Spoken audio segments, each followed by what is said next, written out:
Dans cette vidéo, nous allons voir ensemble comment créer un nouvel utilisateur qui pourra travailler en simultané, donc en même temps que d'autres utilisateurs sur votre application. Donc que cela soit un vendeur, un caissier ou bien même votre expert comptable, il vous est possible de lui créer un compte utilisateur sur Mybe. Une fois créé, ce dernier aura accès à différentes fonctionnalités selon les droits d'accès que vous lui avez personnalisés.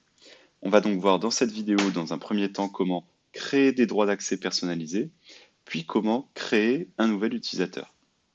Donc depuis l'écran d'accueil, accédez à la fonctionnalité Équipe, puis Profil d'accès.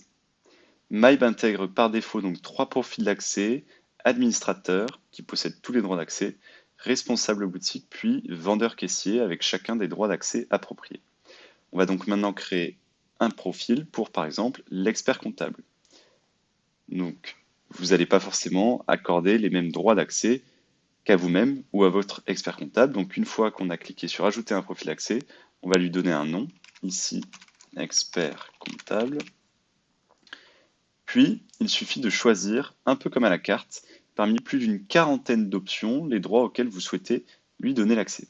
Par exemple, ici, mon expert comptable n'aura pas accès aux fonctionnalités d'article ni de client. Par contre, il pourra aller accéder aux options de gestion, puis aux options de finance.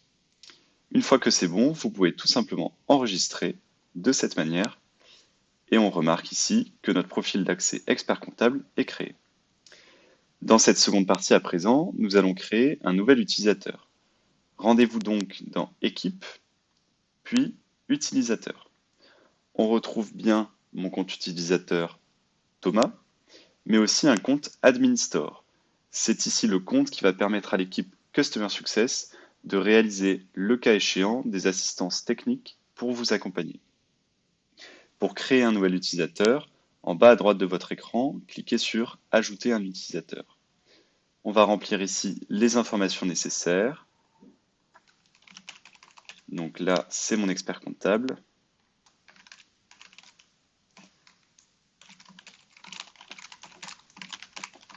On remplit ses coordonnées et surtout son adresse mail, car c'est sur ce mail que sera envoyé les identifiants d'accès à l'application.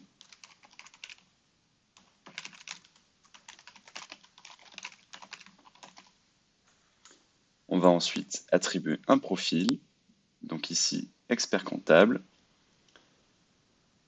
Pour information, si l'on coche ici la case administrateur, on donnera immédiatement tous les accès de l'application à l'utilisateur. Personnellement, je vous recommande de ne pas la cocher pour les nouveaux utilisateurs, quitte à le faire plus tard. Si, dans l'exemple, vous ne créez pas un expert comptable mais un nouveau vendeur, cochez tout simplement ici la case vendeur, de telle façon à pouvoir suivre ses ventes en temps réel. Une fois que c'est bon, il suffit de cliquer sur Enregistrer et ensuite l'utilisateur va recevoir automatiquement par mail une invitation à se connecter à l'application. Ça va inclure également des identifiants uniques pour qu'il puisse se connecter. Donc avec cet exemple, votre expert comptable pourra donc récupérer toutes les informations dont il a besoin sans vous déranger dans votre travail dans la partie finance.